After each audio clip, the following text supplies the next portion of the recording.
Welcome to Great Starters.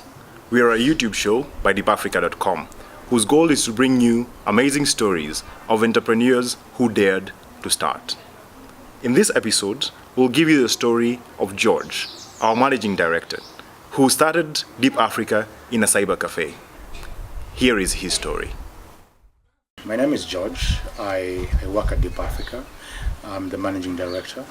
I'm involved in the day-to-day running of the company. Deep Africa is an online solutions company, and where the world is today, everything is getting online. We see our cars getting online. Our cars are driving themselves online. So we are geared towards getting things automated, and that's where Deep Africa comes in to help your business do businesses online. And we come up with so many solutions, like the simple one I can talk about is the website, where nowadays people expect all of us to be online and selling our business online. And then the website needs to be pushed online. So Deep Africa comes in to give you solutions to help you have good presence online. Yes, and that's what Deep Africa does for business. Okay. I am the vision bearer, and most of the time I'm really thinking of what we need to do, because I need to stay ahead of the times. I need to do a lot of planning. So that's what I do every morning when I wake up. I like thinking and writing down of things and the direction I think Deep Africa should go.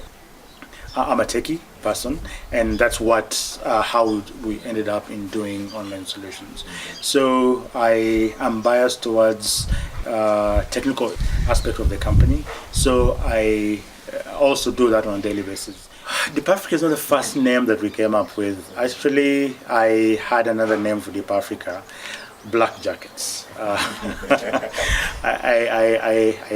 liked the name so much, but when I went online to reserve the domain name, it was already taken.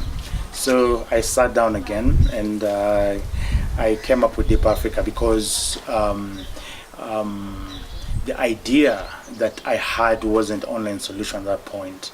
It was enabling business people from outside Africa to get information that will enable them make decisions about investing in Africa. So, and that's how we came up with a line where Africa meets the world. But when I started the business, I realized it was a big chunk that I bit. It was too much for us to. We actually did it. We got information from online, of course, and from books, and we put it all together. But I realized the information wasn't sufficient enough, and I had other responsibilities to pay for the servers and to pay, the people who are helping out. So I decided to share and sell part of our hosting space to a friend of mine. He bought it, he paid. Actually, that's the first payment we got as Deep Africa. Then we were enrolled at that time. So, and I sold to another and another. And I was like, okay, wait, we can start selling hosting. And that's how we ended up doing online solutions. And I'm glad that happened. And sometimes when you start a business, the initial idea that you start up with is not what will be at the end of the day. And I'm very sure Deep Africa in 10, 20, 15 years will not be doing the same thing we're doing today. It's going to change. And I can't wait for that to happen. And after I'm gone, I'm very sure Deep Africa will keep on mutating to new things. And that's how business is. I was fortunate enough to study abroad. And my boss was called Russ Piles. And I had this idea that I kept on sharing with him that one day I'll have this company. And he told me, George, the trick is to start. Even if the idea is not very clear in your mind, start. So that evening I went home. I used to wash trucks, Caterpillar trucks, and that's what my boss used to do for a living. He used to rent out construction equipment. So in the evening, I went home very tired, but I went home and built a website, my first website. I didn't have content. All I did was take a picture of myself, put it there, and talked about doing business in Africa, and searched for some businesses online that did very well in Africa and had websites, and just created ads and made my website look as if, it's an ad company and running ads. And I got some hits. People used to actually come to the website. For a long time, Deep Africa has not been hiring right. And I've realized a big difference when we've gotten in the right people to do what we want for the company. And what we actually fear is the payroll. And because to get the right people, you have to budget for the right, budget when it comes to salaries, because we tend to shy away from salaries because of the burden it puts on the company. But without doing that, you'll always be a small company, and growth you'll not see that.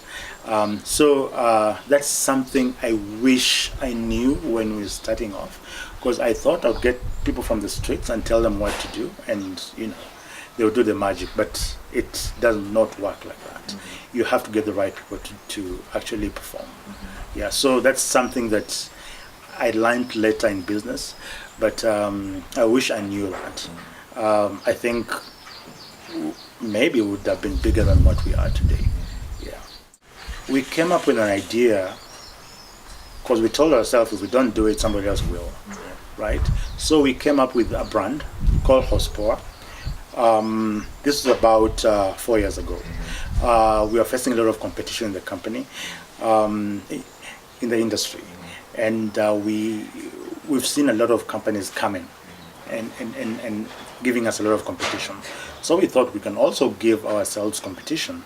And our model of business was on quality and not price. And we did not want to compromise our quality. So we thought if we come up with another brand it completely different from Deep Africa, then have it compete with our competitors who are reducing prices each and every day. So we thought we'd come up with another brand so that we also grab the clients who are looking for price. So that has worked out very well for us, and it has given Deep Africa profile in terms of the number of domains and services that Deep Africa is able to churn out. So I love the idea, and I'm very happy that we did it. My leadership style sometimes works against me, especially if you have individuals who don't really understand my leadership model, and they would confuse, because what I do is to empower everybody who works around Deep Africa. Have them believe in themselves, but you may get to a point where you now start thinking that you're better, or you're better than the rest in the team, or maybe you start thinking that you've realized your worth, but you cannot turn it. And it's important as an individual to know your worth and learn how to control it, because you can get drunk, and it happens with a lot of leaders in our country. Once they get power, they would start thinking that now they're everything that people need. So and then now start managing that, trying to get somebody to really appreciate who they are, and also appreciate other people because they have similar or different strengths that they bring in the company. So that sometimes is a challenge. I think one thing that you need to have is finance discipline. Your money is your money. Company's money is company's money. Don't mix the two. Pay yourself a salary. That's what I would say. It's very important to enable the company grow.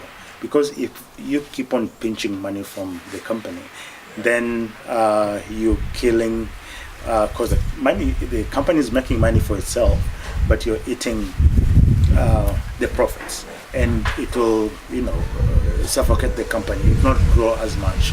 So pay yourself a salary and stick to your salary. That's what I did when I started, and I don't know what is Deep Africa's money and what is my own money. So you just use money as it comes. And I think that's something that we need to learn as we start business, which is very, very important. Then when you start business, I think there are a lot of people you can talk to. For example, there are people who call me if they want to start an online business. And it's important. At that time in Eldoret, I didn't have anybody to talk to.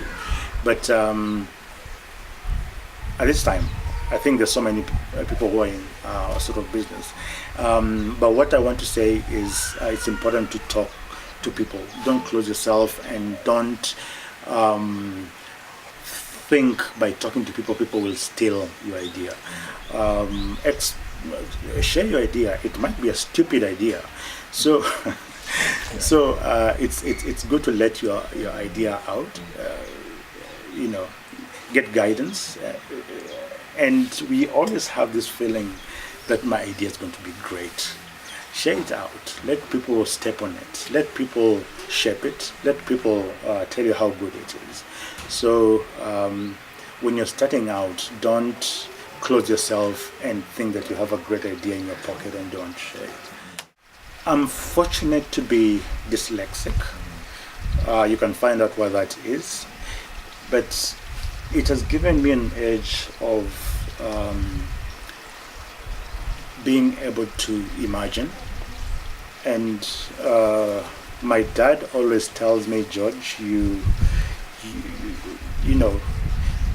can see what is not there. Just talk about my dad a little bit. For him, like a drawing, for example, this house, he cannot envision it unless you actually draw it and have a model for him. But for me, I think being dyslexic, it comes with a lot of disadvantages, but it has helped me a lot in terms of coming up with ideas. And I'm just happy that I have that sort of brain. Yes. Okay. Yeah.